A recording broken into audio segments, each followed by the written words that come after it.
देखो अब हमारा जो थर्ड चैप्टर है वो क्या है। अभी तक हमने पहले चैप्टर में क्या पढ़ा था, पहला चैप्टर था at the time of independent India की कंडीशन क्या थी, कि इंडिपेंडेंट के टाइप इंडिया की इकोनॉमिकल पोजीशन क्या थी।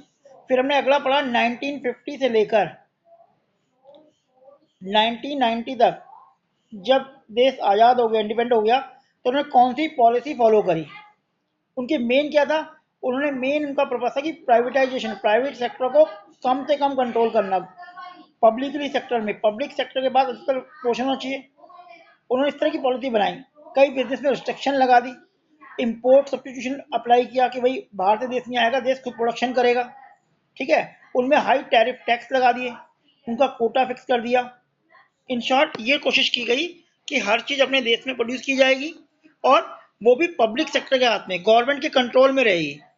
क्यों? वही सेम रीजन था कि ब्रिटिश आए थे बिजनेस करने के लिए और उन्होंने हम पे 200 साल तक राज किया। तो इन्होंने सोचा, पॉलिटिशियन ने, जो गवर्नमेंट थी, कि भाई अगर ऐसे ऐसा ना हो कि हमारे देश के अंदर ही कोई इतना बड़ा बन जाए कि वो हम पे ही राज करने लगे। तो उन्होंने एक सिक्योर पॉलिसी अपनाई कि भाई सारी पॉलिसी पब्लिक सेक्टर के हाथ में होगी और इस कंट्रोल पब्लिक काम करेगी, वेलफेयर के लिए काम करेगी, खर्चे होंगे। तो क्योंकि देश आज़ाद हुआ तो हमें पता था स्टैग्नेशन की कंडीशन थी, इकोनॉमी पूरी तरह पिछड़ी हुई थी। ब्रिटिश ने पूरी तरह इंडिया को टॉर्चर किया था, पूरा यूज करके कोई भी इकोनॉमिक डेवलपमेंट नहीं किया था। तो धीरे धीरे इकोनॉमिक डेवलपमेंट करने के लिए इंडिया को बहुत ज़्यादा पैसे की जरूरत थी। तो उन्होंने उसके डेवलपमेंट में कुछ खर्चा करना शुरू किया। तो जब खर्चा करते चले गए तो पैसा बहुत ज़्यादा खर्च हो गया इंडिया का, और इतना रेवेन्यू, इनकम या टैक्स की फॉर्म में इनकम जनरेट नहीं हो पाई। क्यों? क्योंकि अभी देश आज़ाद हुआ था, इतने पैसे थे नहीं, फॉरन से हमने सब कुछ बंद कर दिया था, इम्पोर्ट वगैरह। अब इसका इफेक्ट ये पड़ा कि पब्लिक सेक्टर के हाथ में देने के कारण, एक तो पब्लिक जो सेक्टर थे, कई पब्लिक गवर्नमेंट की जो एजेंसीज थी या कंपनी थी, वो बुरी तरह फेल थी, लॉस में जा रही थी। उनको वो बंद भी नहीं कर पा रहे थे क्योंकि लोगों को एम्प्लॉयमेंट से इसमें जुड़ी हुई। ऐसे करते करते 1990 तक आके इंडिया की कंडीशन बहुत ज़्यादा खराब हो गई। मतलब इनफैक्ट अगर आप स्टडी पूरा करोगे तो इंडिया के पास 10 दिन का इम्पोर्ट का पैसा देने के लिए पैसा नहीं था। इतना पैसा नहीं था फॉरेन करेंसी की, 10 दिन का अगर सामान जो हमारे देश में इम्पोर्ट होता है उसकी पेमेंट की जाए। तो उस टाइम इंडिया ने क्या करा, इंडिया वर्ल्ड बैंक के पास गया, वर्ल्ड बैंक से उसने पैसा मांगा ताकि आपको उसका इम्पोर्ट, जो थोड़ा बहुत इम्पोर्ट की पेमेंट करती है, वैसे तो गवर्नमेंट खुद प्रोडक्शन करी थी लेकिन सब कुछ प्रोडक्शन नहीं कर पा रही थी, तो बाहर से जो चीजें मंगाई जा रही थी उसके लिए उसने वर्ल्ड बैंक से पैसा मांगा। तो वर्ल्ड बैंक ने कई कंडीशन इंडिया के ऊपर लगा दी।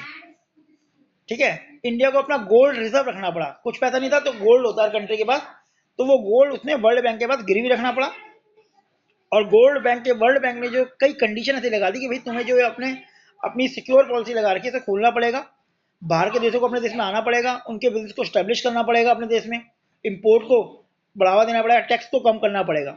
तो मजबूर होकर इंडिया को वो चीज़ एक्सेप्ट करनी पड़ी, क्योंकि इंडिया के पास कोई ऑप्शन था ही नहीं। क्योंकि जो उन्होंने 1950 में पॉलिसी बनाई थी कि भाई हम इस तरह से काम करेंगे, वो पूरी तरह से फेल हो गई थी।